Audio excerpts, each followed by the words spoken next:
আজি এই অনুষ্ঠানটো আয়োজন কৰিছে নাৰ্কটিক্স কণ্ট্ৰল ব্যুৰোৱে। ভাৰতৰ 6খন স্থানত 6খন চহৰত এই অনুষ্ঠানটো হৈ আছে। দিল্লী, মুম্বাই, কলকাতা, চেন্নাই, চণ্ডীগড় আৰু গুৱাহাটী।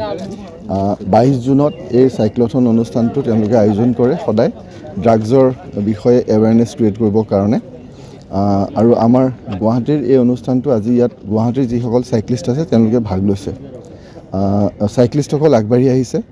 আপোনালোকে জানে যে গুৱাহাটীত যথেষ্ট সংখ্যক চাইক্লিষ্ট আছে আৰু তেওঁলোকে আজি আগবাঢ়ি আহিছে। সাধাৰণতে তেওঁলোকে বন্ধৰ দিনটোত বেছি সময় চলায়, কিন্তু তথাপিও তেওঁলোকে আজি তেওঁলোকৰ সময় আজি এই বিষয়টোৰ কাৰণে দিছে যাতে আমি ড্ৰাগছৰ ক্ষেত্ৰত সজাগতা সৃষ্টি কৰিব পাৰোঁ। কাৰণ ড্ৰাগছৰ কথাটো হৈছে কি, ড্ৰাগছ খুব চাইলেণ্টলি ড্ৰাগছে কাম কৰে। ড্ৰাগছে চাইলেণ্টলি যেনেকৈ শৰীৰটোত কাম কৰে, তেনেকৈ ড্ৰাগছৰ যিটো বিপদ, সেই বিপদটো খুব চাইলেণ্টলি আহে, কোনেও গম নাপায়। এজন গম নোপোৱাকৈ এজন ইয়াৰ ভিক্টিম হৈ পৰে, পৰিয়ালটো ভিক্টিম হৈ পৰে। কাৰণ সাধাৰণতে বহু ক্ষেত্ৰত দেখা যায় আমি যে পৰিয়ালে এই কথাবিলাক লুকুৱাই ৰাখিবলৈ চেষ্টা কৰে। পৰিয়ালে লুকুৱাই ৰাখিবলৈ চেষ্টা কৰোঁতে কৰোঁতে বিপদটো বহুত ডাঙৰ হৈ যায় আৰু ইমান ডাঙৰ হৈ যায় যে নিয়ন্ত্ৰণৰ বাহিৰলৈ গুচি যায়।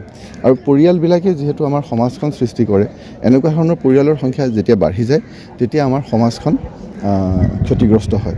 গতিকে সেইকাৰণে আমি যেনেকৈ ইয়াত যিখিনি চৰকাৰী সংস্থা আছে, চেণ্ট্ৰেল গভৰ্ণমেণ্টৰ আছে, আমাৰ অসম চৰকাৰৰ আছে, অসম আৰক্ষী আছে, আমি সকলোৱে যেনেদৰে কাম কৰি আছোঁ এই চৰকাৰী সংস্থাবিলাকে, তেনেদৰে পৰিয়ালবিলাকে, তেনেকৈ সমাজো আগবাঢ়ি আহিব লাগিব। সকলোৱে একেলগে কাম কৰিলেহে হ'ব।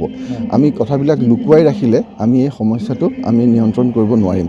কাৰণ আমি এতিয়া আমাৰ মাজত যেতিয়া আমি কোনোবা চেণ্ট্ৰেল গভৰ্ণমেণ্টৰ অৰ্গেনাইজেশ্যন NCB বা আমি আছাম পুলিচ বুলি আমাৰ মাজত কোনো ভেদভাৱ নাই। আমি সকলোৱে একেলগে আমি সমন্বয় ৰক্ষা কৰি কাম কৰোঁ। আমি ইনফৰ্মেশ্যন শ্বেয়াৰ কৰোঁ, আমি একেলগে অপাৰেশ্যন কৰোঁ, আমি একেলগে ইনভেষ্টিগেশ্যন কৰোঁ।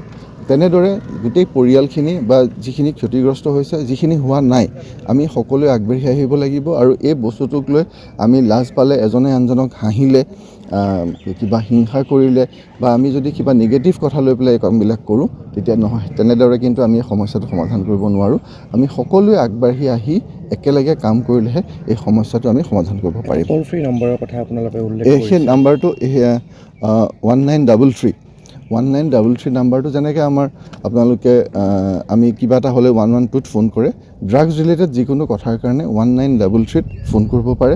সেই 1933টো গোটেই দেশখনতে আছে। 1933ত ফোন কৰাৰ লগে লগে যিকোনো খবৰ, ড্ৰাগছ সংক্ৰান্তীয় যিকোনো খবৰ দিবৰ কাৰণে, ভিক্টিম হওক বা আন কিবা খবৰ হওক, য'ত পুলিচে বা বেলেগ ছিকিউৰিটি এজেঞ্চিয়ে অপাৰেট কৰিব পাৰে, যিকোনো খবৰ তাত দিব পাৰে। দিয়াৰ লগে লগে যাৱতীয় ব্যৱস্থা গ্ৰহণ কৰা হ'ব। আৰু সেই যিজন খবৰ দিওঁতাজনৰ তেওঁৰ পৰিচয় সম্পূৰ্ণ গোপনে ৰখা হ'ব। গতিকে 1933 এই নম্বৰটো মই ৰাইজক অনুৰোধ জনাইছোঁ, আপোনালোকে এই নম্বৰটো ব্যৱহাৰ কৰিবলৈ আৰম্ভ কৰক যাতে আমি এখন ড্ৰাগ ফ্ৰী ছ'চাইটি গঢ়ি তুলিব পাৰোঁ।